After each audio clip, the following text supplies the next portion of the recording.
Hello mga kaluhal vlogs. So, real talk na naman tayo. So, yung amo ko pumunta sa nanay niya na bahay. So, syempre, katulong tayo. So, kailangan natin sumama. Hindi pwedeng maiwan ng bahay. So, pagod ka pa doon sa kanila. Pagdating dito, pagod ka rin. Magluluto ka doon sa bahay, tapos dito pagdating magluluto din, mahugas. Syempre hindi na pangit naman pag bumisita ka tapos nakaupo ka lang, may katulong sila, kaso lang syempre pangit naman na hindi tayo tutulong, diba? What is Filipino tumutulong talaga yan, diba? Masisipag kasi yung mga Pilipino dahil, no? So ganun, kahit gusto mong umayaw, gusto mong pahinga sa bahay, so kailangan mo sumama talaga. Pero sa akin naman kasi, safety din sa akin mga kahalo, kasi puro kasi lalaki yung mga doon, mga anak niya. So pag umalis talaga siya, sinasama niya talaga ako pag alam niya matagal talaga siyang umalik. Pero minsan nakakapagod kasi darating, uwi na naman kami madaling araw, tapos sa pagdating doon trabaho pa. So, hindi talaga madali yung mag-abroad ba?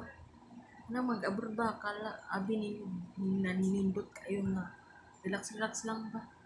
Nang dawat rag sweldo kada bulan. Bago pa makadawat sa imong sweldo, maghirap pa ka oy. Then, imong anak ng mga OFW day. Dili mo nga nakay kwarta kay nagpalami ra ka diri. Kung pwede lang. So, so wala man tayo choice.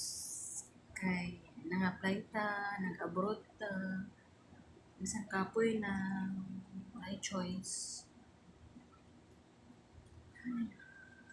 Kapoy man ang walay kwarta, oy. Kapoy pag ay kwarta. Kay wala kay kwarta, wala kay bayad sa utang. Wala po kay kwarta, kulang na bayad sa utang. Diyos ko naman. Maglibog naman lang ang daan, eh. Asa naman naman ito paingunan? So, mauto. Una-una, masakit na lang mga ulo sa mga FW kay maglibog na lang sila.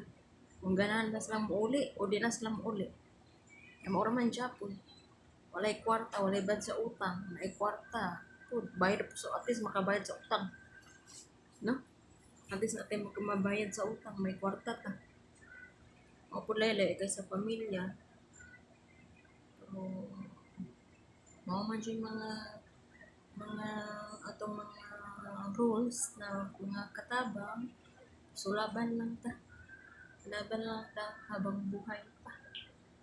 Bye!